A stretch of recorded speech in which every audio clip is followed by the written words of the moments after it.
Hey everybody, it's Some Type of Artist here again, and I'm here with Chris, my friend, and this is the second episode in a series of video discussions where we revisit a bunch of older anime we used to grow up with and kind of see how we feel about them today. I for anyone that didn't watch the intro video, I used to be a really big anime fan, and then I really started to hate it after a while, and now I'm kind of at a point where I'm not really sure where I fit in, and that's kind of how this whole video series started out. I kind of wanted to find out more about what I like and dislike about anime and where some of these older shows might have influenced those likes and dislikes. And Chris, you've pretty much still enjoyed anime this whole time, right? Yeah. I guess the only difference between me is in my younger days, I was one of those people that was like, I'll watch anything, and then realize there's quite a few genres that I think are really stupid. So Yeah, I'm a little more selective, but I do, keep up with most of the mainstream stuff, at least if it's related to Shonen Jump or Sunrise with like Gundam yeah. I was gonna and say anything that looks interesting. you're more Gundam and Shonen stuff normally, right? Yeah, or anything that's like an interesting project from Madhouse or something, I'll definitely check that out. I Hmm. would say the only like genre of anime I can't stand is isekai, which is kind of funny because we're technically talking about an isekai anime today. So isekai But kind of came around more, I think, or it started becoming more popular about how it's defined today. During when I wasn't really interested in anime, the only thing I really know about isekai is just a bunch of the videos Gigook did about them. It sounds hilarious to me, but it's also coming from a YouTuber that's being funny. Um, so I kind of got that isekai vibe from today's show, which we're doing Escaflowne today. I don't think I said what we were doing yet, but we it is called revisited. Visions of Escaflowne, actually. Yeah, it's called Visions of Escaflowne. If you want to be a dick about it, but yeah, Escaflowne, Visions of Escaflowne, the thing that I'm going to be super proud of myself if I don't mistakenly call it Evangelion today, just because they both begin with E's and they both are some of the earlier shows I got into with anime. So, Mm, um, speaking of which, Chris, did you? What's your backstory with Escaflowne? Anything interesting? okay. Yeah, Escaflowne was the first time I saw it. It debuted on Fox Kids for some reason, and it was unlike any show I've ever seen on Fox Kids. And then it kind of abruptly ended.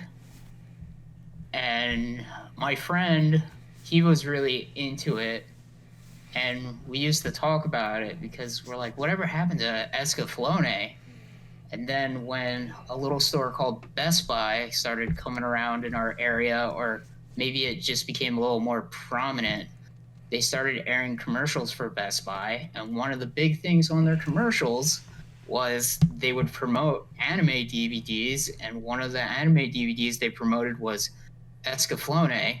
Although I believe it was Escaflowne the movie, not the series. But anyway, my one friend who was a richer kid ended up getting this series sometime in high school, and I watched it with him. It might have even been middle school, like eighth grade, ninth grade. I finally saw the whole thing, and it's weird because I don't remember anything about the show except for the the Guy Meleths, which are the robots they pilot, are freaking awesome. The music when Escaflowne is doing cool stuff is great. And I do remember there was a fun, crazy guy that is a whole weird bag of worms in Escaflowne. And that's kind of all I remember. Honestly, I didn't really watch it again until Gabe let me borrow it when we were in college. Mm-hmm. And once again, I remember just watching the show. I think I liked it, but I'm sure I had some words about it, especially since where the show goes.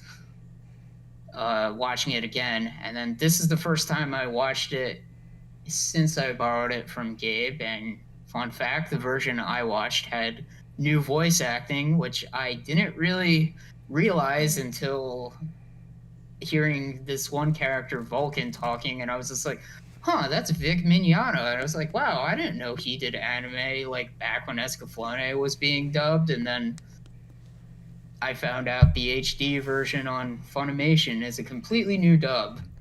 So there Yeah. might be minor name differences between me and Gabe for certain characters. Yeah, so I still have my DVDs, which was done by Ocean, and I guess from the little research I did, Funimation picked up Escaflowne and they held a Kickstarter about redubbing it, and they succeeded. And I guess because you watched it from Funimation now, right? Yes. So they'll have new Funimation voices on it, but I think if I was also reading that it had like a physical release that had both dubs on it, which I thought was pretty cool of them to do. Um, Yeah, I've seen it online. It's actually not too expensive. but yeah, it's interesting you mentioned the whole Best Buy and advertising for it because I never even remembered any of that. The more I look into Escaflowne, the more astonished I am, but by how many people remember things surrounding it. Um, because I always, I mean, like I said, I've been out of the anime loop for such a long time, and I'm just kind of slowly getting back into it. I kind of thought it was a show that has been kind of forgotten to time, or at the very most, it's fondly remembered. But no one's ever bringing up Escaflowne in the same vein of older shows. As some other older shows like Evangelion or even later like Code Geass or Death Note. I think all those kind of still, even though they're old, they still have like some kind of relevance to discussions today. But Escaflowne, I had to like actively search out um, for any kind of information about.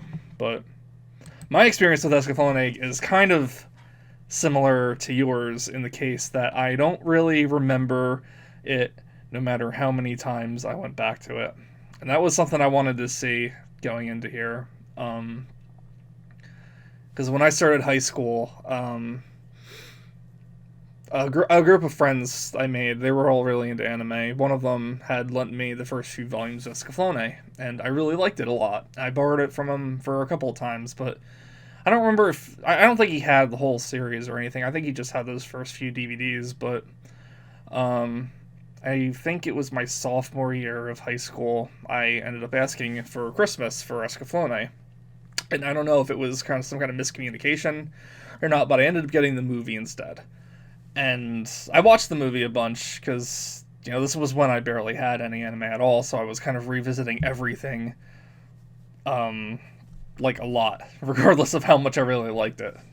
Because I was just so new to anime at the time, and I just wanted to experience more and more and more of it.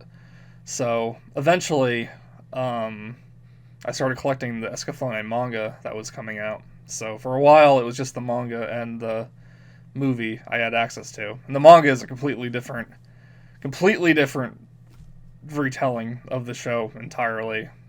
Like new characters, not new characters, but the characters are all like new personalities and roles and whatnot. But I did eventually get the DVD box set at some point in high school, and I didn't watch it as much as I watched my other ones because there was just other stuff I was more into at the time. And I remember, like Chris was saying, in college, we both revisited it at one point. Um, so yeah, like I want to say this is like the third or maybe fourth time I've been watching it, but I always forget like everything about the show. I never remember what it's about. I remember the characters. I remember the freaking love interest of Hitomi's at the very beginning. His name, Amano, and but like nothing about the story itself. And I think we'll kind of find out maybe why in a little bit. But it's one of those shows Yeah, like Air Gear that I have more memories of stuff surrounding it because that same friend he made me a few mix CDs with like anime intros and stuff on it. So one of those CDs had a bunch of Escaflowne songs. So the most nostalgic thing for me is a lot of those Escaflowne vocal pieces that I remember just listening to in my headphones whenever I was like riding in the car with my parents or going to school or even just like going to sleep listening to my CD player. So it's weird. It's like those few songs I kind of remember more about Escaflowne than the actual show itself. what music did you listen to from the show? Was it like the opening and Yeah, the opening. ending? The opening is probably the most nostalgic thing about it because I love the opening. I love the intro so much. So they had the whole opening. There's this weird bagpipe solo like in the middle of it for the full version that just doesn't feel Really? like it I've belongs never in the heard it song at before. all. Yeah, if you're ever curious, try to go look up the full song. It's so weird. They just drop this sick bagpipe solo. Huh. And then they had a lot of those Gregorian chants, a lot of those songs where it's just like Escaflowne, boom boom boom boom boom boom. Yeah. Um, That's like the main thing I remember about the show when I was a kid. Like the first episode, like the first two episodes where there's like the boring stuff at Hitomi at school and being all Tina Belcher, being like, I like Jimmy Jr., but I mean, that's kind of how I feel about like Hitomi. She's Tina Belcher from Bob's Burgers, especially at the beginning of the show. that's And funny. then Vaughn is such a freaking edge lord, but I do remember the opening of him fighting like the dragon and then, getting the Energist and then putting it into Escaflowne and driving it. Although it's weird because I remember him fighting stuff the first time he drives Escaflowne, but he really doesn't. He kind of just like is told to like run away.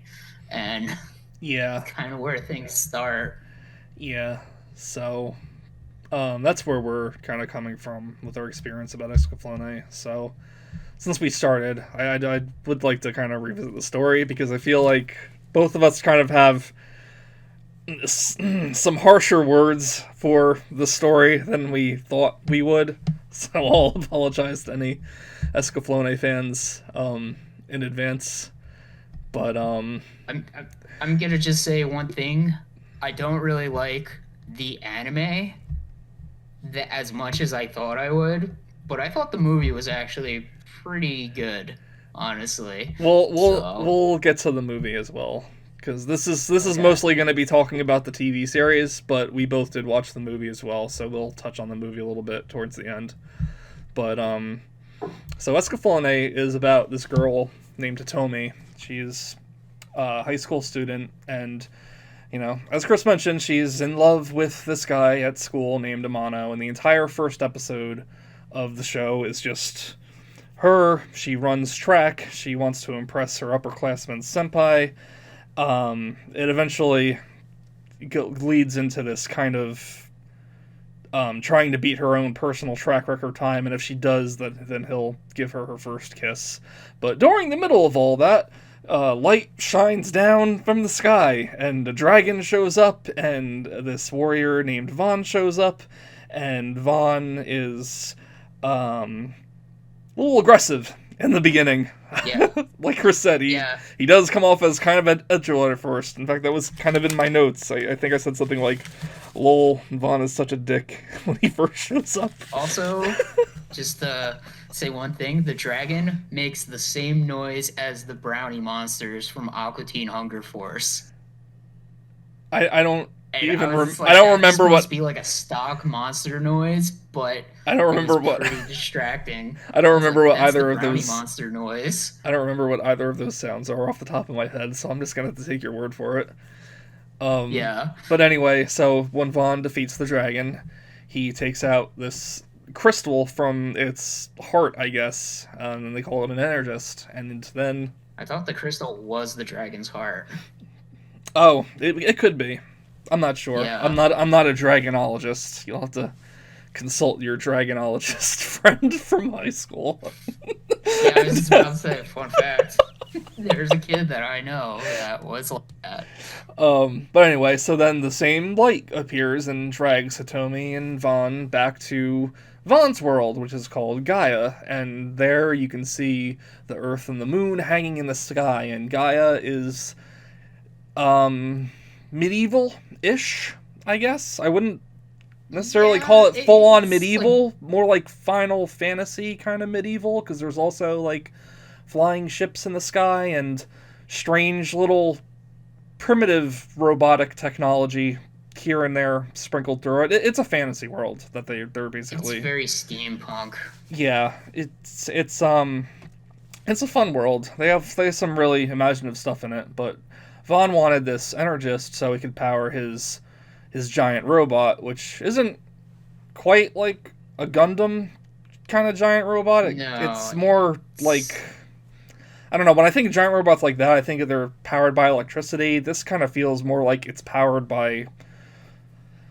Help me out here because I'm bad at describing well, stuff like okay. this. Like Escaflowne is really cool. It's a giant robot called the Guy Melith, and it's powered by this Energist and I guess steam because there are a few times where I've noticed like Alan and Vaughn will say like they're almost out of steam. So Yeah, it's sort of powered by steam. I mean, when its vents and stuff open up, they're always like hissing and you can always hear like gaskets and stuff like yeah, move around when the gaskets, pistons, stuff like that operates it more yeah. than like electricity would. So he wanted the Energist to power up his Escaflowne, and soon after that happens, the bad guys of the series, the Zybok Empire, attack with their giant robots, which are, we'll call them Gymeliths because that's what they're called in the show. I didn't really know how to. I didn't know at first if Gymelith was just the term for the Zybox robots or just all the robots. I think it's just for all the robots. So, Yeah, it's all the robots. Escaflowne does. It's a special type of Guy Melith. You find out. I cannot remember what they called it, the Hispano but Gymelith. Hispano. That's right. Yeah, which Hispano, I guess, was just another country or group of people that made this specific one, but they Zybok has the upper hand in the Gymelith department and completely destroys Vaughn's kingdom. Vaughn and Hitomi both escape and run into some knights from a neighboring kingdom called Astoria, led by the most beautiful man on the planet, Alan Shazar. Rest my beating heart. Yeah. Just to clean up one thing too, Yeah, go ahead. Hitomi is your average high school girl that also has psychic powers Oh, in of the sense course, of that she can course. kind of like tell fortunes and see the future. Yeah, so Hitomi is a tarot card reader in her world, and she always claims she does it for fun, but now she sees like short visions into the future to kind of say like, oh, Vaughn, watch out, the enemy is going to be on your right and stuff like that, and it just kind of gets more and more powerful as the series goes on. But Yeah, and she's pretty crucial just because the Zybok Empire's Guy Melis can turn invisible, yeah, but that is, Hitome can like see them because she has like this pendant that she can do dowsing with and just point out their locations because psychic powers. yep, yep. Um, so they run into Alan Shazar of Astoria, and he and Vaughn butt heads at first, but they eventually kind of form on a little alliance. They have a bunch of they want to warn Astoria's king about how Zybok is planning on attacking the kingdom, even though they have a peace treaty with them. And the king isn't really buying it, so Alan has to kind of team up with Vaughn and Hitomi to go against Zybok, and they have a bunch of like some back and forth battles.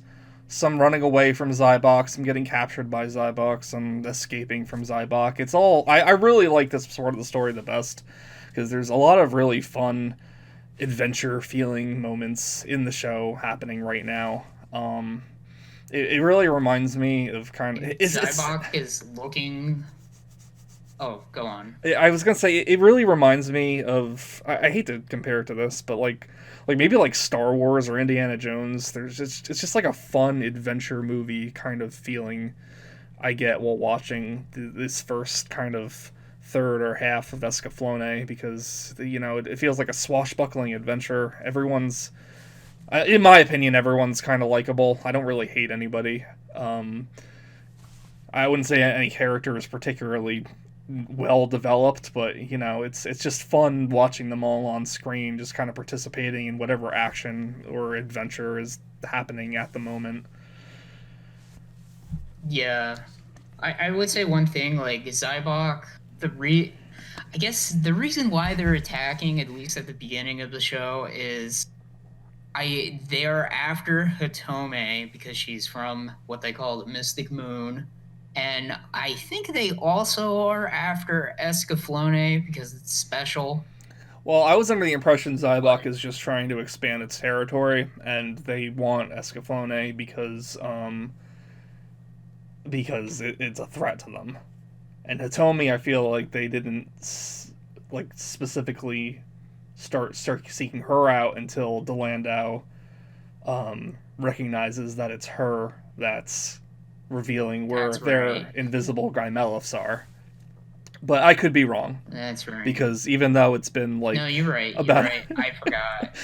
I get confused with this show because, there's Vaughn's dead brother who's not dead that's working for the Zybok Empire. And he's talking to Space Grandpa, which we'll talk about Space Grandpa later, because I got some thoughts on him. So a little bit about Zybok. Zybok is a large army, but there are 3 main characters you need to know about. It's led by Space Grandpa, as Chris said. His name is Emperor Dornkirk, which is not my favorite name, but whatever. He has a kind of right-hand man in Falcon, which is revealed that he's actually Vaughn's brother, who Vaughn had thought died in this Energist hunting activity that he did at the beginning of the show. And then there is an officer named DeLandau who loves to kill and fight, and he's the one that usually goes out on these missions of attacking Vaughn and stuff like that, where Falcon kind of operates behind the scenes. And I don't know how you feel about DeLandau. In my version, they call him Dillandau, and I thought he was like a really, really stupid and bad soldier. Well, he's not exactly following orders half the time, so yeah, I would imagine and he bad always, soldier is never necessary. Wins, and he's always getting his ass kicked, and his whole thing is just like, what? Why? Well, I'm like, why did I think this character was cool when I was younger? Well, let's talk more. This performance is not as good as the old one. Let's talk more about that when we talk about characters after the story. Because I did love DeLandau, but I also think it's because of the incredible ham and cheese performance in my dub. Yeah. But anyway, so where were we? We were kind of teaming up with Alan and Vaughn. They make their way to another kingdom that's run by a little boy, which, okay, sure, why not? Child Emperor. Child Emperor, yep. And it's here that a lot of cool stuff does happen. This kingdom eventually starts to harbor Alan and Vaughn and Hitomi. The little child emperor has a father that's in charge, but he's away, so it's up to the little child emperor to make the decisions right now. And he loves Alan because of stories he's heard from Princess Malerna, from who's from Alan's kingdom. That's in love with Well, he Alan. heard him from his mom too. That's right. He's heard it from everybody because Alan Shazar. I Yeah. mean, what Alan a name. Shazar is famous lady killer. You find out through the Oh show. God, yeah. Um, Yeah. so eventually, though, um, they do kind of have to stay in a jail cell because they kind of doubt Hitomi and Vaughn and Alan's credibility. So they bring in this I don't know what is he supposed to be? They Like, called him a doppelganger. no, not the Uh, doppelganger, but the but person he was he's like a imitating. priest or something. Someone that's able to like hypnotize them to tell the truth. But then Zybok interferes and they send a doppelganger after him, and he kills the priest and takes over his form and goes into the jail cell and kind of sets everybody up for a while. And it's not until later that they're able to break free and everything, but unfortunately, Zybok does kind of take control of this kingdom as well. And it sucks because I guess this kingdom was kind of a big deal and it kind of rusted on some important grounds for them gaining power. So everybody involved in the party right now is kind of fleeing some more. They end up in what's it called? The Mystic Valley or something like that. Where Yeah, I things guess you're kind of glossing over some stuff, but yeah, I mean, just there.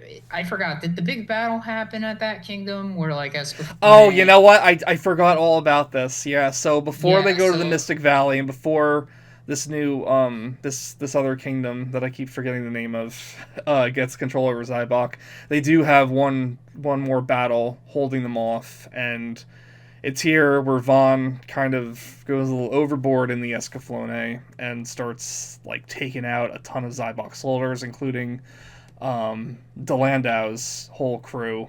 And DeLandau, after this point, is kind of put on hold for a while. And Vaughn is developing some kind of weird, like, PTSD symptoms from going crazy with bloodthirst. And the Escaflowne well, turns into, like, a dark color. It traps Vaughn inside it for a while. And they want to figure out, or what's the deal? What's going on with this stupid thing?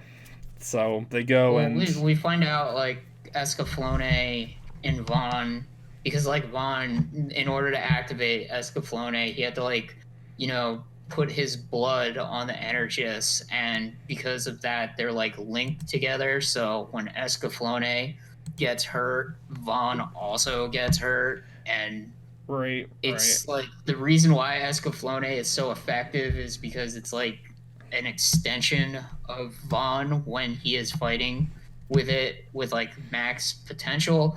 Also, very unclear, but Escaflowne, I guess, can kind of, or maybe it's just Vaughn going crazy, but you start seeing like the spirits of the people he killed for some reason, and then that's what starts freaking him out. Yeah.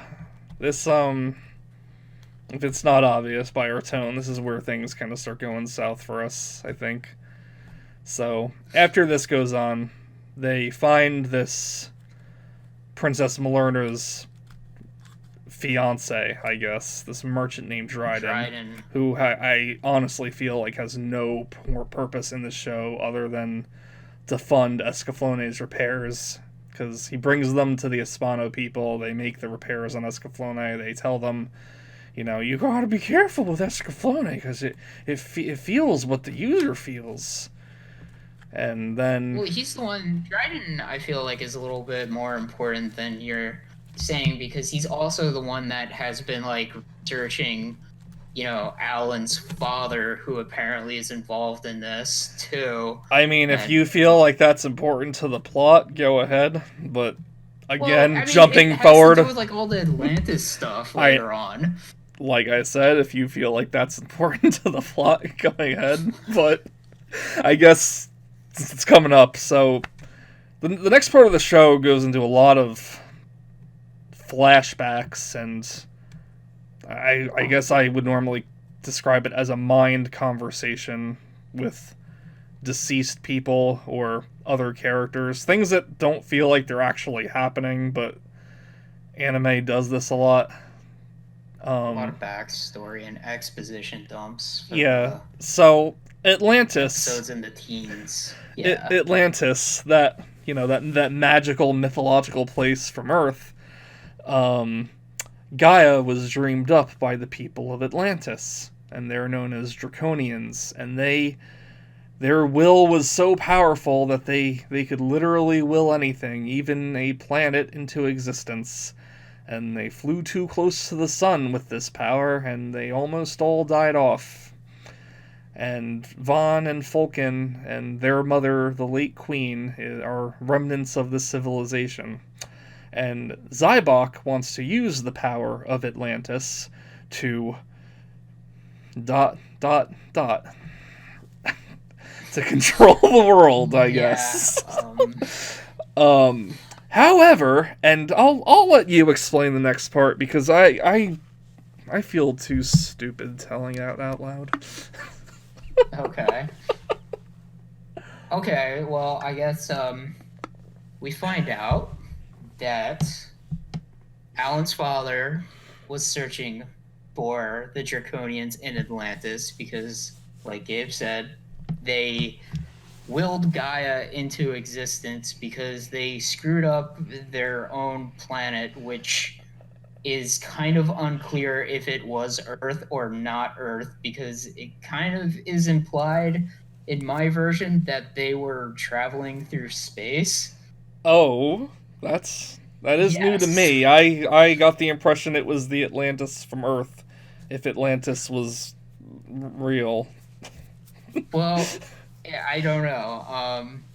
So anyway, Alan's father went on this journey because he somehow met Hitomi's grandmother because she like appeared to him one day, and he was so infatuated with this girl that he Mm. decided to leave his family and go searching for a way to access the mystic moon because he couldn't forget this girl.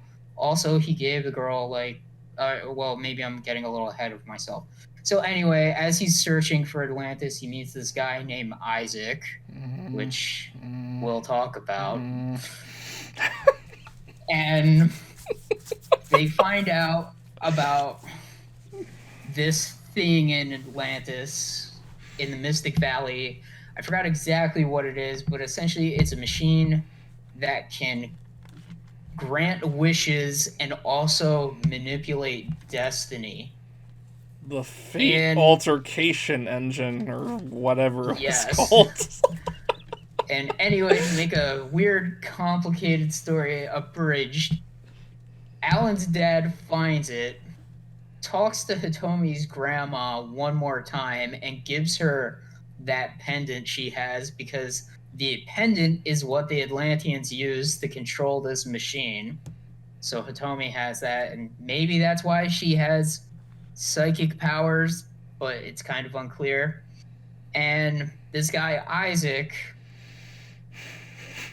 wants to find this thing, but they get separated when they're traveling together. Alan's dad finds it, doesn't tell Isaac where it is. Isaac kills Alan's dad, and then you find out Isaac is actually Emperor Dunkirk, and also Isaac Newton from Earth. Because when Mm-hmm. Isaac Newton discovered gravity, he also realized there was another force, and that force was destiny.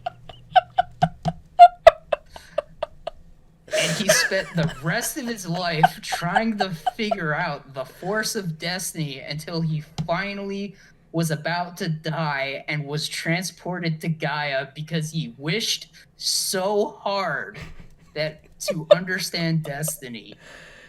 Can we also mention that he was transported there while he was on his deathbed, and yet when he arrives on Gaia, he is completely capable of teaching the Zybok Empire the science that was required to transform them into a failing country into a military superpower. Yeah, because I But guess I suppose if you're wishing yourself to find whatever, then yeah, sure, why not? You're not dying anymore on top of it. he brought the people of Gaia the miracle of science. And I'm pretty sure that's something they say, at least in one version, in the version of the show I watched. No, it's more or less the same. So this is where I kind of can't take the show seriously anymore. Um, Yeah. for me, bringing it's one thing if it's Atlantis, because Atlantis is like this romantic idea. It's like a myth. If you're on a fictional world and you're bringing in something from Earth like that, it can be a little weird for me. I could get down with the Atlantis stuff, but to bring a real person, to bring a historically real person like Isaac Newton into it, and kind of rewriting history. This is where it's like a little, like, if a show was a little more over the top and like tongue in cheek about it, I might be able to say it's so over the top it's funny and fun. But Escaflowne plays it pretty straight most of the time. And this is where it's Yeah. kind of like, well, what the hell's happening right now? It Yeah, also and doesn't just to help. kind of summarize where the rest of the story goes, so after the expedition dump, they kind of realize, okay, we need to stop Zybok, but they're also being hunted by another kingdom because I forget why, but Which kingdom? Who's I don't being know. hunted? Maybe I'm Zybok's being. misremembering it because like things get like weird and here because I guess they end up going back to Astoria with Dryden because Astoria was actually hunting Alan because they thought Alan Mm-hmm. kidnapped Princess Malerna, but Yeah. Princess Malerna just kind of went off her on her own. Yeah. And Princess Malerna and that guy Dryden are actually, arranged to be married, and they're going to get married, but Malerna doesn't really like Dryden because, He's she not actually Alan loves Shazar. Alan. Who could ever want to marry anyone that isn't the beauty of Alan Shazar? Yeah, it's weird too because like she still loves Alan, even though you find out Alan was with her older sister and they had an illegitimate child who was actually the child emperor, and that's a whole other thing. But anyway, the main thing is Malerna likes Alan and Hitomi likes Alan, but Hitomi's almost kind of like starting to maybe think like, actually, I think I might like Vaughn. But then Vaughn's brother and Isaac Newton and Oh some man. cat girls make this machine that controls destiny and use it to draw Alan and Hitomi together because if Hitomi and Vaughn are together, Escaflowne will be more powerful and Isaac Newton can't use his telescope to see the future anymore. But if they're not together, he can see the future and manipulate it. So, yeah, Alan and Hitome end up kissing. Vaughn sees it and he's all like, oh no, the girl that I was mean to, I actually might have actually loved. Mm. And then things get weird and shit happens. Hitomi goes back to Earth. Vaughn saves her from Earth because she goes back in time or something. And then there's a battle, and then you also find out Dylan Dow is actually Alan's sister for some reason because they did experiments on a little girl to turn her into a man because reasons.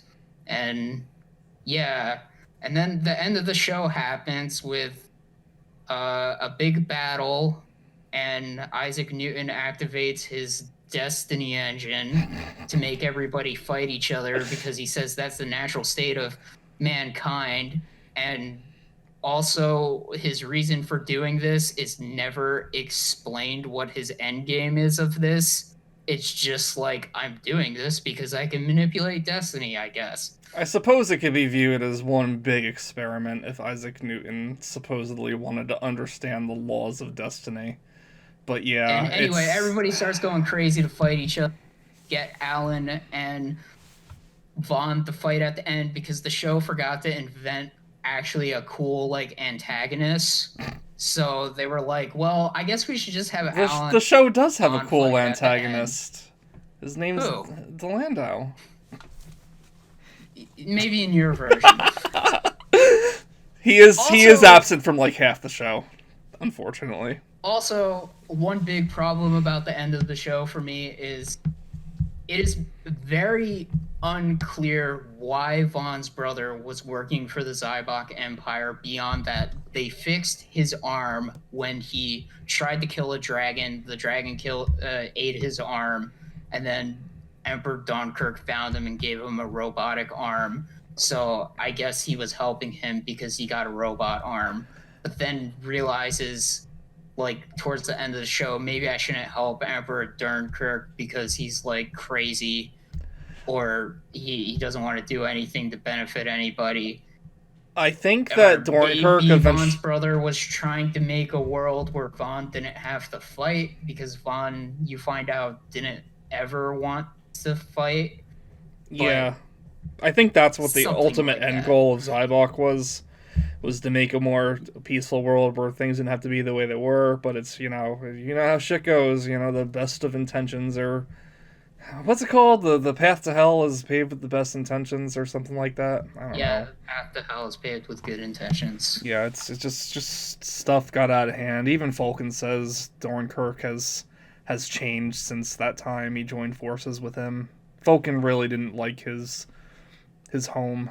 Or not his home, but I guess this whole customs. He didn't want to have to fight either, but he was the oldest and he had to, and I don't know. After his cat girlfriends die because he put too much lucky blood inside of them because that's how that works.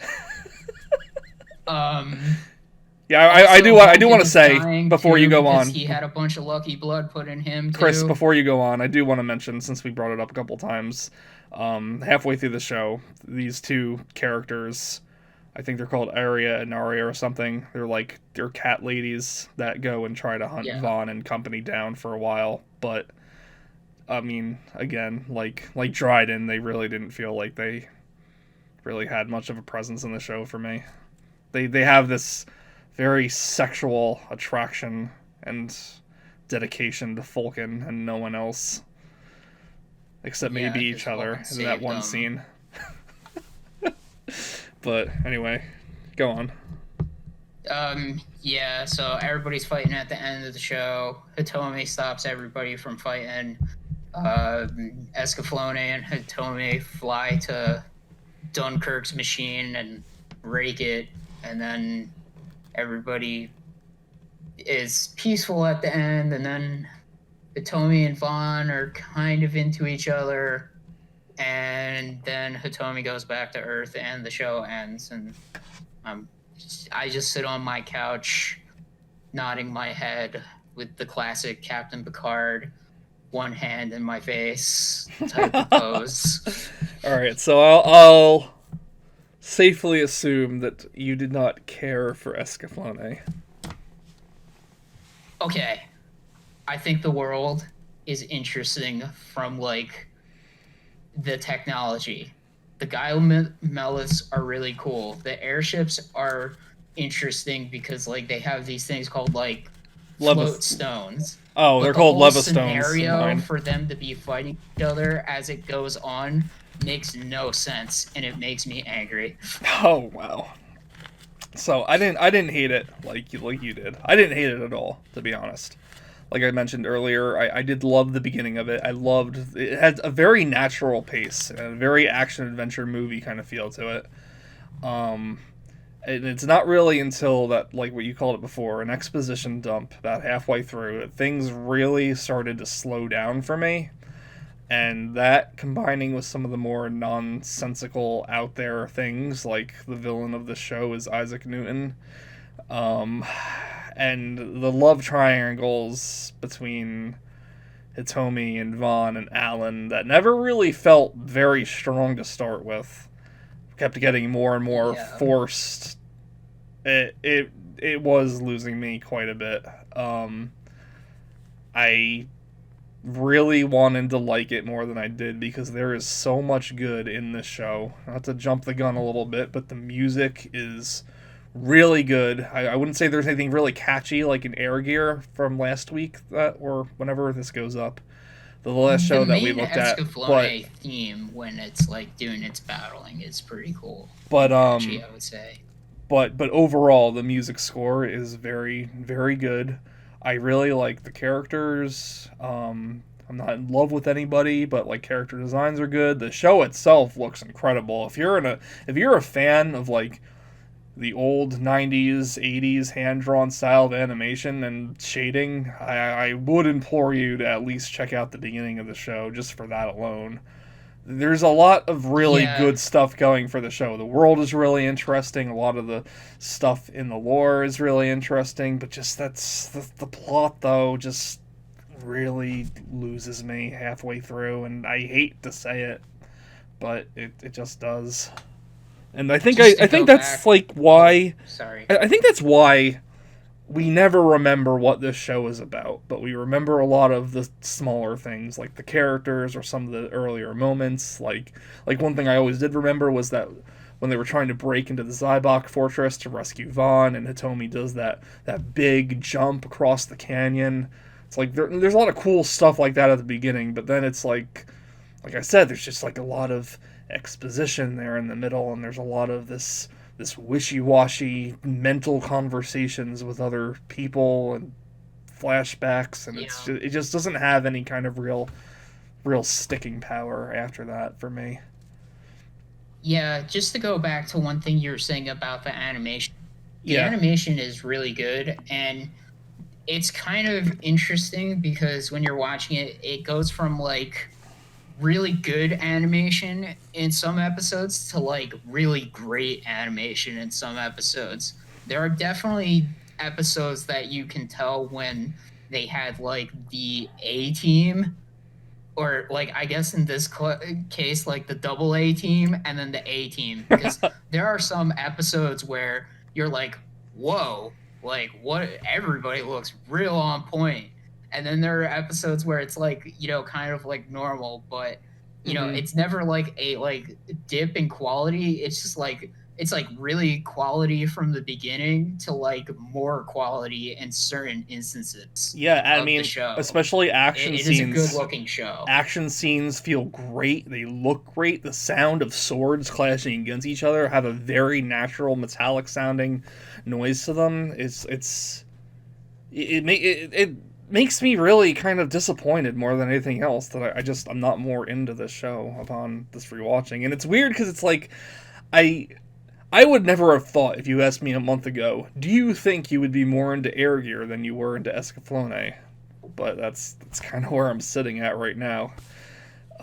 Just because at least Air Gear had the benefit of being an over the top, kind of show like that can get away with some more of its nonsensical stuff. But Escaflowne, after a certain point, if you're gonna start introducing things like Isaac Newton disappeared from the Earth to go start a war with people on another Yeah, planet, it's just I don't that's where know. it kills it.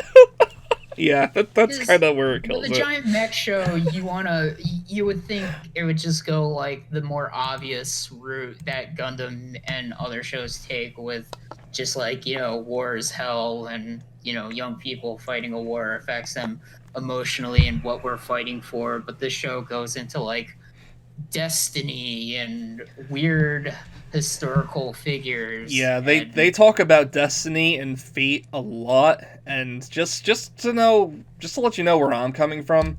These are a couple of the terms that get thrown around a lot in anime and video games for me that honestly just kind of made me start losing interest in anime in the first place. It feels like really overdone to be kind of talking about vague things like destiny and fate a lot, and I think anime does it a lot. At least the anime that I grew up with, or maybe I'm even thinking JRPGs. I don't know. But my point is, it's not the second half of the show is not nearly as interesting as the first half is.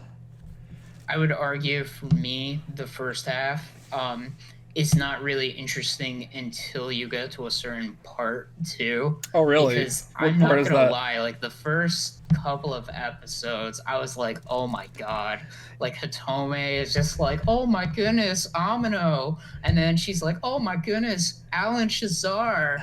And I'm like, oh god. And then like Vaughn is just like, I will never feel happiness again. My kingdom is burnt down. Man, And that's I'm so interesting. I'm really curious about this W watch then, because I don't feel like that happened at all in mine, or at least wasn't really uh focused on that much. like Vaughn chills out after a while. Like Von chills the out beginning of the after show.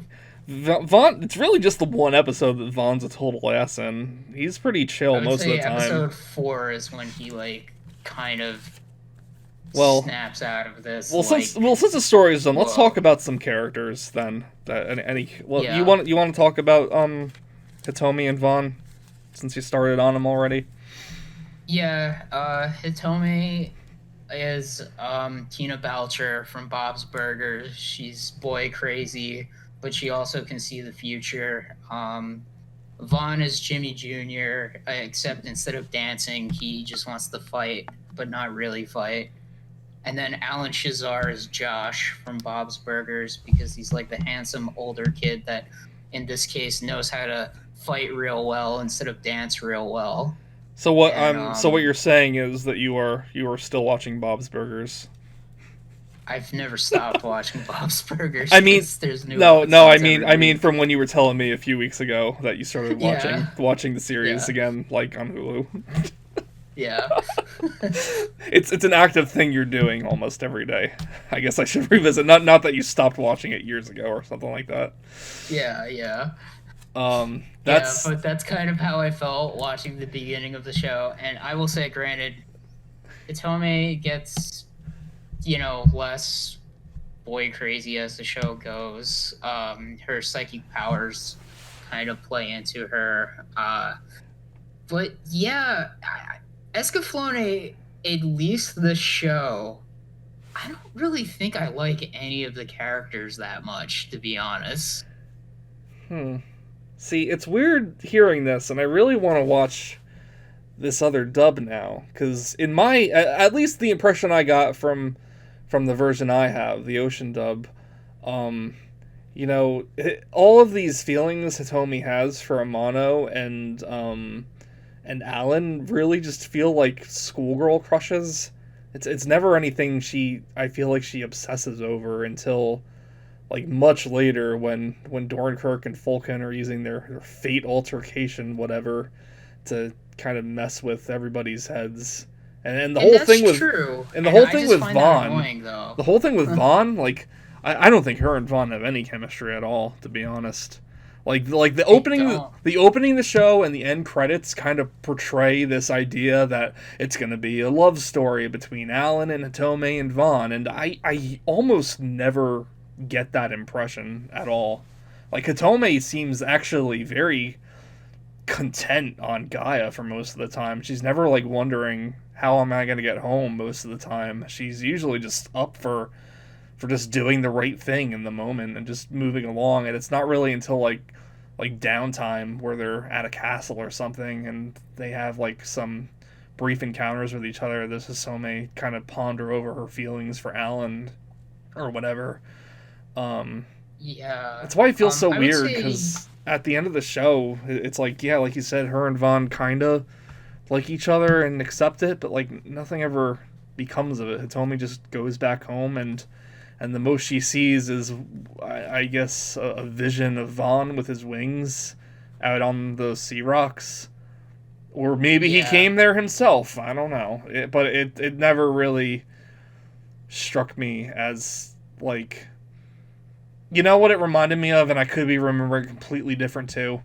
It reminds me of Spirited Away, when the main character and the guy are obviously into each other, but the girl goes back home. It's like I'll never forget my time here with you, but we're not like in a relationship or anything like that. It's just Yeah. an event that happened that you'll remember for the rest of your life. That's the impression I got with Hitomi's whole experience.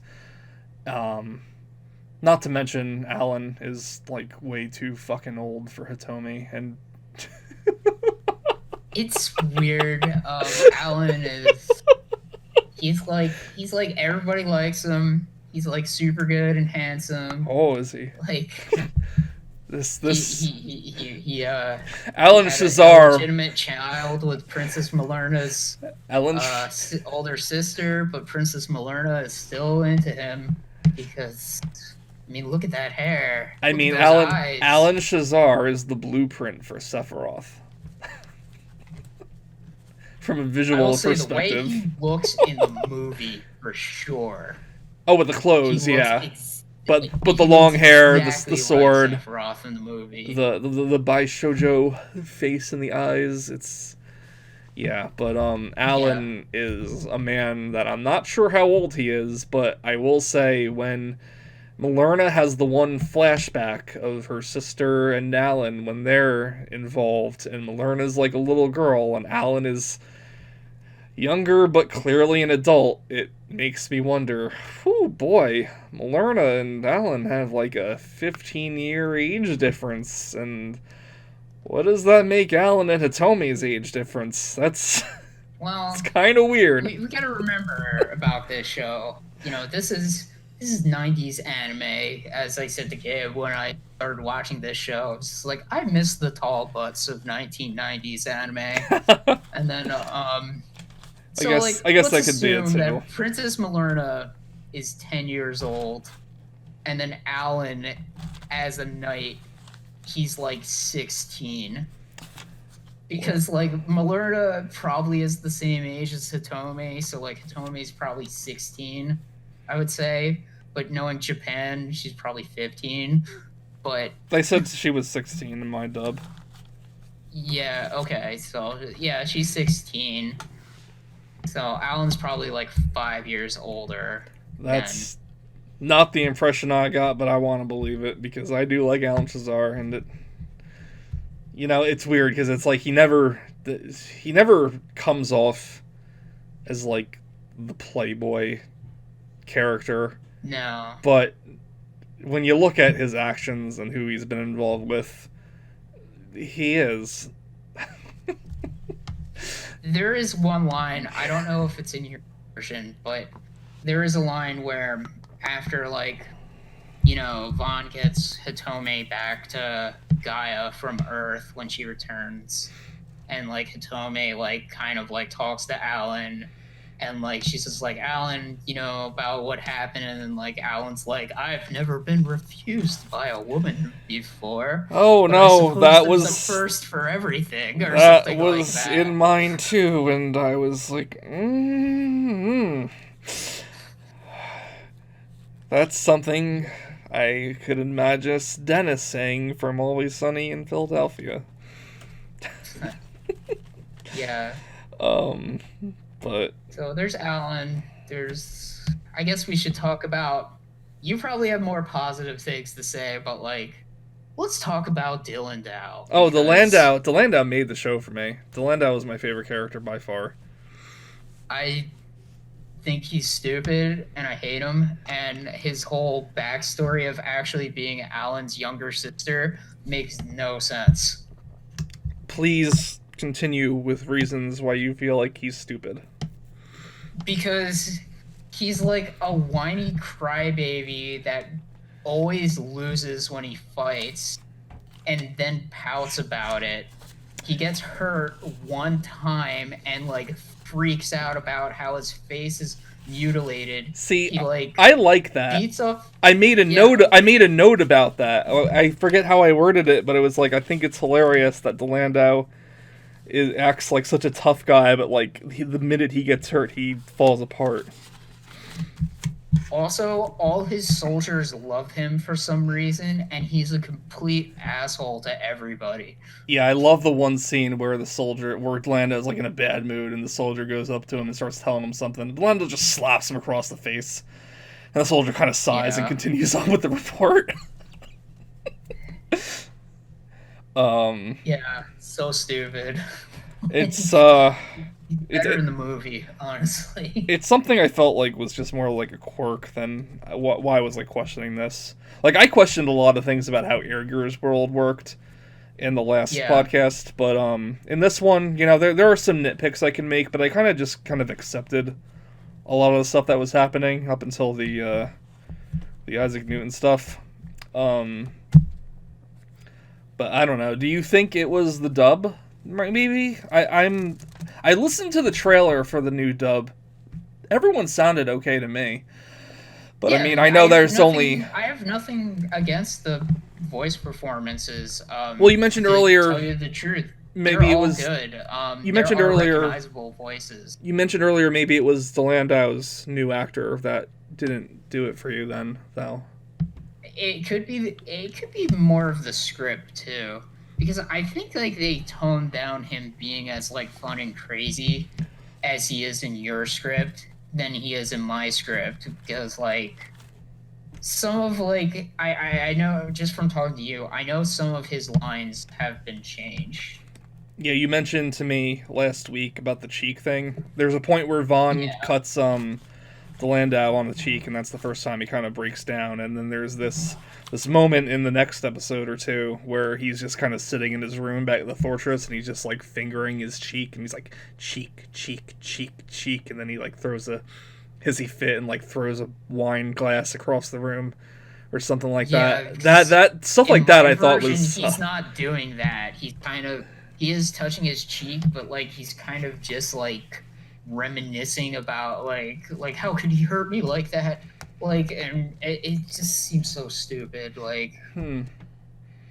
Like Well, it's like in your version, it's like he's fun and crazy. Where it's like, how dare somebody hurt me? I have to like kill them. To like him being like not to in my mention version being like, how could they do this to me? Like, don't they know who I am? Why did they do this to me? Like, Not to mention in my version too, I will want to remind you, like the voice actor that does them. I don't know who it is off the top of my head, but he really hams it up. Like everybody, I wouldn't say I think any of the voice acting in my dub is bad at all. I like a lot of it, but I can see where people would argue that there's room for improvement because a lot of people do feel like kind of quieter or not as emotionful, whatever the word is. But the Landau really kind of brings uh, an energy that none of the other characters have yeah, in my version. So I really appreciated him definitely there. makes him stand out more in your version than he does in my version. Yeah, so needless to say, all of the problems I had with the second half, it doesn't help that my favorite character just kind of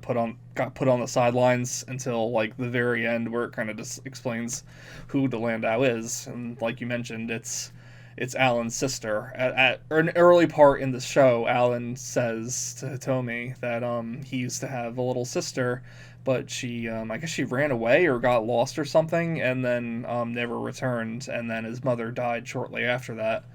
And then we find out much later in the show that Delandau is actually Alan's little sister.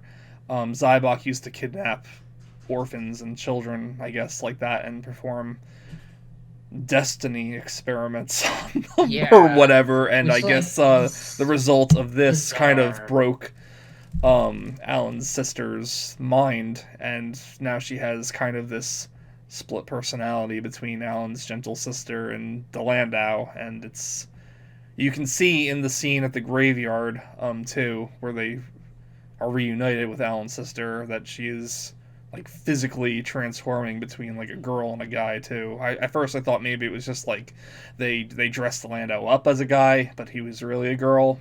But you can see from a few scenes Yeah, that no, he's definitely a guy as the Landau and a girl as Alan's sister.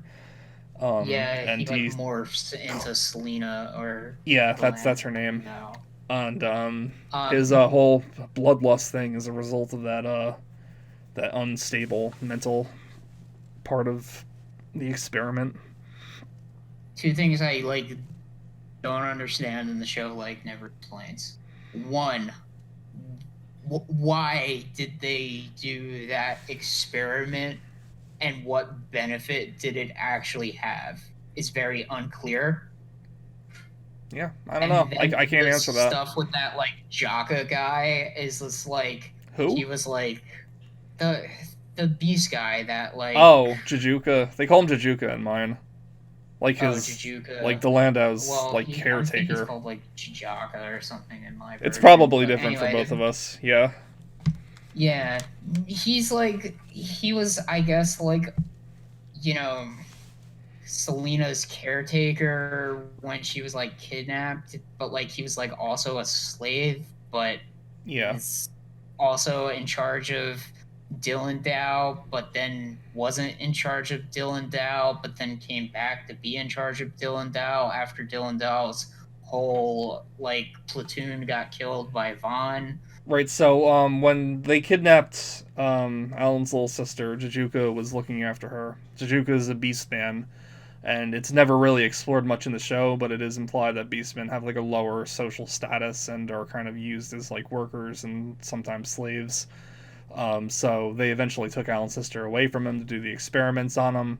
And then after Delandau's entire squad gets wiped out by Vaughn halfway through the series, and once Delandau is reintroduced into a more active role in the story, Jijuka is the sole soldier that's put in Delandau's care. I Yeah, think partly to fight on his behalf and partly to look after Delandau because Zybok starts to recognize that Delandau is more unstable than they had initially assumed he was. yeah. I just don't like, you never really get a clarification of like what exactly were they trying to do I never really needed with. one, but I can see because like I guess I never really needed a explanation about the Trapime and the Parts War, but it still bothered me too. It's just for I don't know. It's just one of those things where it just bothered you more than me. I think. Yeah. Um I guess like the only other character that like is like one character we probably should talk about is Meryl, who's like Vaughn's childhood She's Amy friend, Rose from who's like a Sonic. cat girl. Yeah, she's Amy Rose from Sonic. Oh, in your version? No, like that's her character. She is in love with Vaughn and she latches on to Vaughn and she doesn't like other people talking to Vaughn. Yeah, and she like looks him in the face and she kind of is, you know, like, ooh, Hitomi likes Vaughn too. Yeah, so there are so many love triangles in the show. There's like Alan, Hitomi, and Vaughn. There's Merle, Hitomi, and Vaughn. There's Alan and Princess Malerna and Dryden. There's Alan and Princess Malerna and Malerna's older sister. There's Yeah. Alan, Malerna, and Malerna's dead sister. Alan's at the center of a lot of them, but yeah, Yeah. Merle is like this lighthearted character that kind of is the last remaining member of Vaughn's kingdom. They never really go too much into it, but I guess they were kind of childhood friends. She's like the Yeah. only one that's really stuck with Vaughn this entire time. She's like this big dedication to him, and she's in love with him. And she doesn't like Hitomi because they think Hitomi has something up with Vaughn, which is never true in my opinion until much later in the show. And then at that point, she's just like, I love you so much, Vaughn, that I'll let you be with her. Yeah. Yeah, I don't know. It's She's fun. I like her, but she's not like I don't know. She's more important than some other characters. inconsequential. Like she's more important to me than Dryden is. Dryden, like I said, I just didn't feel like mattered at all. Arya and Narya, those Exactly. cat assassin sisters, like I don't know. That's another thing. Halfway through the show, they just start introducing like a whole bunch of characters, and it never feels like it ever matters. Yeah. It is weird. Yeah, I don't know what else I could say about the show, really, Do you have except any for thoughts like, about music or animation or character designs? I mean, I've already said like, the music is good, Music is the done by animation is good. music's done by Yoko Kanno and her I think I read it was her then husband as well. I forget his name off the top of my head, but Yoko Kanno stood out to me because she also worked on Cowboy Bebop, which I know that music much better, and then you know her better from Ghost in the Shell. Yes. So that was a fun Yeah. fact I had. While I was looking up a couple of videos for this podcast to see, kind of get a vibe of what other people thought, I guess the character designs kind of rubbed some people the wrong way. They didn't really like the noses. I really like the noses, actually. They are more of the shoujo aesthetic, but that doesn't really bother me. Yeah, I thought it made it look a little more distinct than your average anime. Um, I will say, if we're gonna go into like the movie of Escaflowne, I think the mm, character designs personally in the movie look slightly better. ooh, I'll have to hard disagree with you on that one. Really, because I'm not gonna lie, I like the movie way more than the show. The movie left no impression on me at all. Really, I don't even think I could fill an entire page with my thoughts on the movie. I thought the movie was way better than Please I remember it ever being, and go maybe it was because of the new script. go and But tell what like, you have to say about the movie, and then I'll. yeah, because I'll say the movie's story is simpler because the movie is just like Vaughn's brother is jealous of Vaughn because Vaughn got chosen to be the king and not him. So his brother's gonna like destroy the world. Also, Hitomi's deal when it comes to the movie is more of she's kind of like a really depressed like high school girl that is kind of on, she wants to maybe kill herself. Like it Yeah, begins it with her opens. like writing a letter to her friend Hmm. that she's gonna commit suicide. And I don't know, like for whatever reason, the movie worked for me. I thought the action was cool in the movie. It's very different. Yeah, Because Vaughn has like weird telekinesis powers, and a bunch of other people, like his brother, has telekinesis powers, and Delandau has telekinesis powers too. The guy Mellets are actually not machines in the movie. They're kind of like these like monsters that people like kind of ride. Well, I guess they're sort of machines, but they're more like they're they're kind of like machines, but Avas from Evangelion. They're like they're they're biological. they're machines, but they are a lot more graphic, and they kind of worship them more as gods than like tools of war. The whole thing with the Yeah, movie was Escaflowne itself was supposed to be like a harbinger of destruction and or rebirth. I don't know. Hitomi was the one that was prophesized to power it and change the world or whatever. I don't know. yeah, because for whatever reason she's like the wind goddess, and she has the ability to like summon Escaflowne. And the whole reason why she's like called to this world is because Vulcan pretty much wants to destroy the world, and he somehow is able to like reach out to Hitome because like Hitome kind of just wants to like fade away, Hmm. and that's how like she's pulled to Gaia, even though she's like special. But and granted, I don't think the movie is like fantastic, but compared to the show, I just found myself like more interested in it because I don't know, the fights were cooler just because they were people fighting each other. And I just thought like Vaughn's personality in the movie was better He's because he more of an had edge. like more of a He's personality. more of an edge lord in the movie, though. Yeah, but like It I don't works know, for it the worked for setting. me in the movie It works compared for to the the way setting what it because was in the everybody's already show. kind of edgy. He's more fun and crazy, I guess, too. Cause like in the movie, he's like, he wants revenge on his brother, and he's not really like they do bring up like like Meryl's like, well, he's kind of like a kinder person, but I don't know, he seemed more like proactive in the movie. That's true. Vaughn is kind of a boring character in the show. I'm not gonna lie. If he's not Yeah, piloting Escaflowne, he's kind of just training with his sword and asking Hitome to help him like predict the future, and that's kind of it.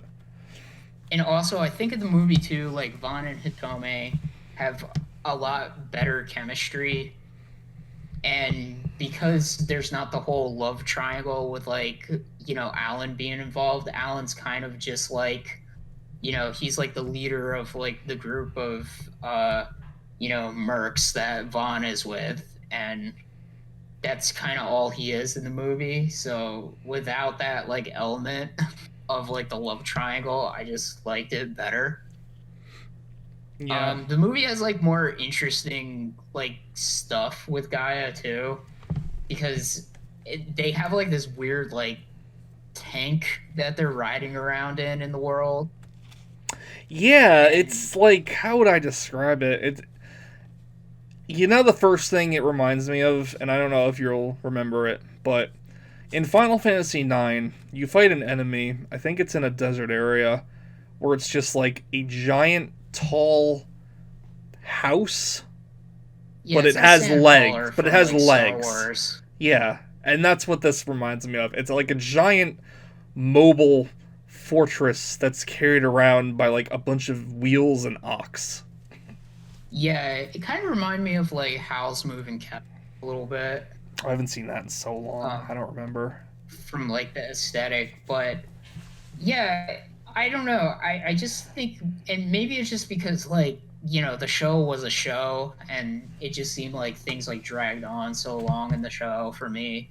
And I was just like, ugh. But like the movie was like 90 minutes and I was just like, oh, this is cool. Like, there's like the thing with Dylan Dow, I think, is more interesting because like Dylan Dow is just like this soldier that has the draconian blood in him. Well, he has Dragon Clan blood in the movies They say it's lore, like low but birth like dragon he's clad yeah blood or he something like that. yeah yeah he was just like this like kid that must have survived one of Vaughn's brothers massacres of one of the kingdoms, maybe even Finalia. Well, Finalia's not even in the movie, but Yeah, it was the Dragon Clan, and then Vaughn's brother made the Black Dragon Clan after he killed Vaughn's mom and dad and everything. Maybe it's just because it's more simple. Like yeah, it's just a revenge story, like yeah, a jealous brother. Like, and it does have like the destiny stuff and the prophecy stuff in it, but it's way more straightforward than involving Isaac Newton and Atlantis. yeah. Um, And the animation in the movie is good. Like the fights are really good, especially, the sword stuff. yeah. I will Like give you Vaughn that. and Dylan Dow have this awesome fight like midway through the movie. Yeah, I Um, do agree there. and the stuff with the Escaflowne in the movie too. I know it's supposed to be like the big set piece. It's fine. I do like the weirder aspects of Escaflowne in the movie better than the show. I like how like Vaughn is like hooked into it and like his blood is like pumping through Escaflowne, and every time he does something, you see like Escaflowne's like bleeding. It's like really weird and creepy, but I like that the Guy Mellas are like these like things that they have to like excavate in the movie. It Yeah. just made it like kind of weirder and cooler Mm-hmm. than like the Guy Mellas are like these things people build, but like at least in Vaughn's case in the show, like his can like, you know, sync with him and they feel each other's pain. But in the movie, it's like, oh yeah, like when in order for Vaughn to drive Escaflowne, his blood is actually like pumping through him and Escaflowne. It kind of reminds me of like the way like iron-blooded orphans Gundams are with like the nano Mm, machines and you yeah. know, Ela Vignana or whatever it's called up their back. Mm-hmm. The movie's world just seemed like grittier and more interesting to me than like Well, it the is it is anime. grittier for sure. If the You know, series was more of like a whimsical fantasy adventure story, then this was definitely more of a grittier. I don't know, berserk style, Akira toned story. Yeah, I I would argue though it's like not even close to any of those two things, No, but it's not. I feel stupid for mentioning it because I've never actually seen Berserk, and I don't even remember Akira all that well. But from the tone of the yeah, movie, I just grittier. I guess I have nothing more to add than grittier. yeah. I don't know. The movie worked for me a lot more than the show, and I actually enjoyed the movie quite a bit after watching the show, because the show had like peaks and valleys for me where there were parts of the show that I was like, okay, this is actually really cool, and then there are parts of the show that I was just like, oh my God, what the fuck is happening? Like, Yeah. Um, the movie happened. yeah, I don't know. Like it. Like when I say it left no impression on me, that I literally mean it really left no impression on me. I didn't like it. I can't Hmm. say I hated it or anything like that, but I felt like scenes moved way too quickly from one to another. I never felt like I was into the movie at any point. Um, it kind of felt like they were really trying to make every character from the show forced into the movie, even if they didn't really need to be there, and that kind of got distracting for me. Falcon There are a was like few the cameos, like with the cat girls, like being in yeah like Dryden's bar in the movie. yeah Falcon the whole I don't know. Falcon was really weird in this movie. I felt like he had no kind of definitive like I don't know what he wanted to be honest, other than He he was wanted to destroy the jealous. world. I know, but Like, that was too boring for me. I guess I don't know. I guess in the same way that Zybok was too kind of too basic and boring for you in the show. I think maybe the grittiness kind of killed it for me a little bit. Um, I didn't like the art like nearly as much. In fact, there are some scenes where I just flat out think the characters look really ugly. But really, that's more of I a thought Vaughn looked way cooler than he did in the show. Vaughn looks cooler. I'll give you that. Alan's new coat is pretty badass, but like Yeah, I preferred the art style in the show. But that's more of a subjective thing. The music was still yeah. great though. Oh If yeah, there is one thing that I really like about the movie, it is the recurring vocal piece that's associated with Falcon and Hitomi, and that yeah, woman that was being held in his chambers the entire time. I really like that piece a lot. Um, and like you said, the animation is pretty good. But when I look at it, I really remember. I really it really brings me back to being an anime fan in the early 2000s, where this was probably really cool to me back then because I was a teenager and I hadn't seen anything like it before, and it was like violent and there was yeah. blood and stuff like that. But now with as much anime as there is out there and as much better as storytelling has gotten out there, this kind of feels more just like an animation tech demo to me. And I think maybe if I watched it again with that feeling in mind, I would like it better. But uh, I don't know. And it's weird because right before I watched the movie, I was trying to get through some of the manga too. I didn't know if I was going to or not, but I thought, yeah, why not? I'll check it out. And the manga itself, I was feeling like it left really no impression on me. But then after watching the movie, I'm like, okay, well, no, the manga did leave some impression on me. For anyone curious, if you've ever wanted to see the story of Escaflowne, except Hitomi and Vaughn were replaced by literally, quite literally, Inuyasha and Kagome, go check it out. That's interesting. I've never read the manga. Renee. It's nothing worth seeking out, at least at this point. I don't know if I'm going to continue reading it or not. I read through 2 volumes. It was like again something I revisited frequently enough when I was younger because it was one of the only anime or mangas that I had at the time, and I wanted to experience as much of it as often as I could. But it's very meh, but at the same time, it's also very cheesy and corny, and there is a little bit of charm in that. Whereas the movie, Hmm. like I said, Like, I have one note about the movie, and it's little Hitomi is so chubby and adorable. That was the big thing, other than that one song that kept repeating throughout the movie that I took away from Escaflowne. Or I at least felt like I I needed to pause and write down a note about, because I was literally just going along for the ride, and it was over for me as quickly as it started.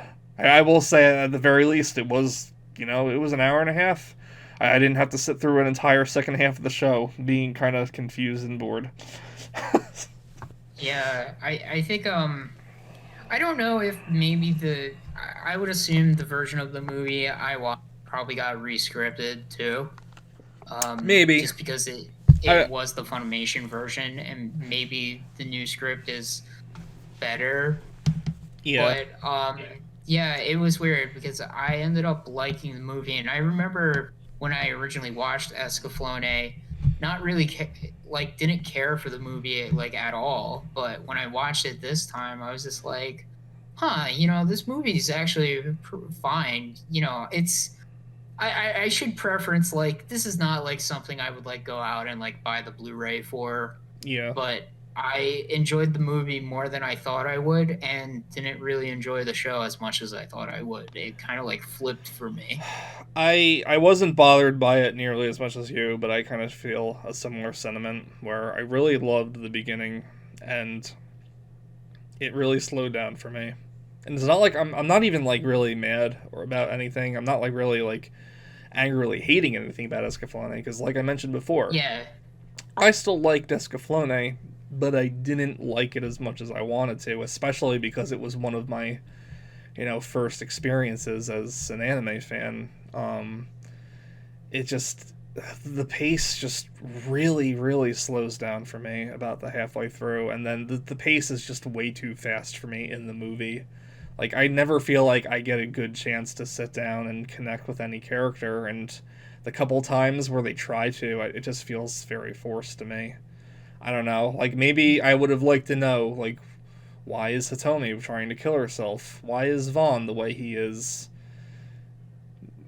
I will say they do seem more suited to each other in the movie, just because they share that same feeling of like hopelessness and wishing to just disappear. But in the show, I mean, I don't know. The show is a weird set of love triangles that I don't know. The show just kills it for me, like just because of Isaac Newton. I'm not gonna lie. Yeah, Like that I think whole that's the both like thing we can both agree portion. on. It's a big pill to swallow in a show that takes itself this seriously. And that's not to say it takes itself too seriously. It's just a very very strange plot point that I that neither of us can apparently shake off to get through the rest of the I, series. I I didn't mention it, but like the Lucky Blood thing was one of like the last straws for me where I was like, okay, I made a note where about that too. For as weird as everything else was, I did think that was kind of interesting. To the intensified luck soldiers when they intensified the luck of the two cat assassin girls, just when they enter the battle and just like things around them start falling apart. That was a little interesting. It's still a little too no, much, I think, but it was at least more just the interesting and believable explanation to of what me. it is. It was at least more interesting and believable to me than Isaac Newton rising from the grave. Well, we made fun of this so much, I don't even want to do it anymore. Yeah. Also, Isaac Newton is killed by Vulcan towards the end of the show. Ghost, just because. Repeat that one more time. I would say Isaac Newton is killed by Vaughn's brother at the end of the show, and then comes back as a Force ghost and Oh, interacts with yeah, Hitomi during the finale. yeah, And and it's Falcon like, Falcon why is he dies like that? pretty stupidly Yeah, too during that fight, where like a piece of his yeah, sword breaks off on Doran Kirk and hits him in the self in the chest, and I don't know. That was pretty weak to me. I don't know. it was weak. I will say though, I did like the ending to the show. Um, I liked that last song that played, and I liked when that beam of light was going up to bring Hitomi back, and everyone around the world, all the friends she met along the way, was kind of like saying goodbye to her. That was nice to me. I did like the ending Yeah. to the show a lot, and I don't even remember the ending to the movie, but didn't have some kind of Oh, similar song attached to it. That yeah. was The pretty ending good. of the movie I like better because, the final showdown is, after Vaughn gets control of Escaflowne, Vaughn and Hitomi fly up to like Vulcan's fortress, and like Vulcan's all like, "All right, like we're gonna fight now," and like Vaughn's like, "No, I'm not gonna fight you. Like you gotta stop this." And like Vulcan, he like kind of like is all like you won't even like give me this, and he's like all freaking out. And then one of the beast soldiers that was like enslaved by, the Black Dragon clan kills Vulcan in like a pretty epic way, and Do they like call he him? just like Do they call him Vulcan in your dub? yeah, yeah, Okay. They say it like yeah. they say Falcon in mine, like with an F, like folklore Falcon. Because I I thought thought it was Vulcan, so. but Because I maybe I'm hearing it I wrong. thought it was Vulcan too going into this. So I don't know. I was just Yeah, curious. Vulcan gets killed by this like beast soldier, and he like stabs him in the heart, and then I don't know. There's like an interesting exchange before Vulcan dies, because like the one girl that I guess like is like an elf that he has sort of like serving him, he like says to her like, you're free to go, and she's just Hmm. like, I don't want to go anywhere because I want to see my captor be killed. And I was just like, Oh, oh shit, I like I don't remember that.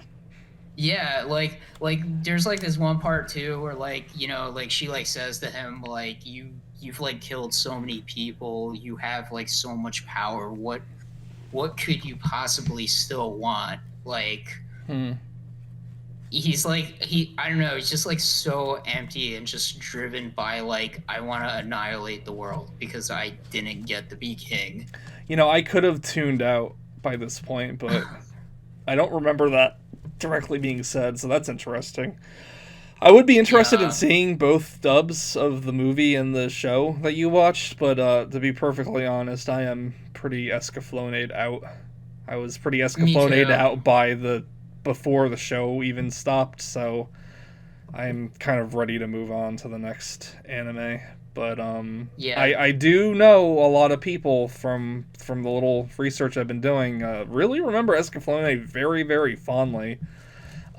So sorry for being harsh if you really liked it, but I am curious about maybe some of your opinions about some of our lesser positive opinions of the show, or why you like the show so much. How long has it been since you've seen the show? What did you think of either dub? I know we didn't talk about the Japanese dub, but both of us usually watch the English dubs, so I don't know. Let us know what you think about Escaflowne, if you could recommend it to anybody. I'm not sure if I could. To anime fans that like the early 90s and 80s I'd animation, recommend the movie if people want to check it out. Like, yeah. 'cause I thought the movie was actually fine, and it's not like a big commitment. I'm like, I thought the movie was, like good, not great, but like it was pretty good. I enjoyed it. If you could grade the movie or the show, what would you give them? Um, that's a. Are we doing like letter grades? Yeah. I'd say like the show for me is kind of like a C minus, Hmm. and then the movie would be like maybe like a C plus. Um, I'm not sure because there's, like I said, there is so much I like about the show. I really would want to give it at least a B, but that plot though, that kind of brings it down to a C for me. It's one of those things where it's like right Yeah. now I'm kind of floating between B minus and C plus, but like how I experienced the manga in a better light after watching the movie, I might experience Escaflowne. I might think of Escaflowne a little differently depending on what we look at next. So you might have to put a pin in my thoughts for that. As for the Mm, movie, I mean, what was that thing in high school where you didn't participate and you can't get a grade? That's kind of how I feel about the movie. I was so clocked out during the entire experience of the movie. I don't even feel like I can give it a grade one way or another. I had no attachment or feeling toward it whatsoever. Yeah, it's so weird because I thought the movie was pretty interesting compared to. Well, And maybe it's just because it was like simpler well, viewers, let us and know like what you think about it then, because I'm curious yeah, what other people are thinking about Escaflowne. But I think we should wrap things up about now. indeed. We talked about this a lot longer than I thought we would. But Kind anyway, of thank a you everybody colorful show. for joining us again today. Next time, I don't know, Chris, are you in the mood for anything in particular next time? Or are we still gonna kind of discuss what to do? We gotta discuss. I mean, Yeah, we will see yeah. I guess we'll see. what's next. I guess we'll see what's next. Hopefully, I enjoy it a little more. But then again, I don't know. Like I said, I'm kind of coming back into anime more casually now and with a different mindset. So we'll see what happens. But thanks for everyone for watching. Have a good night, and we'll see you next time. Bye bye.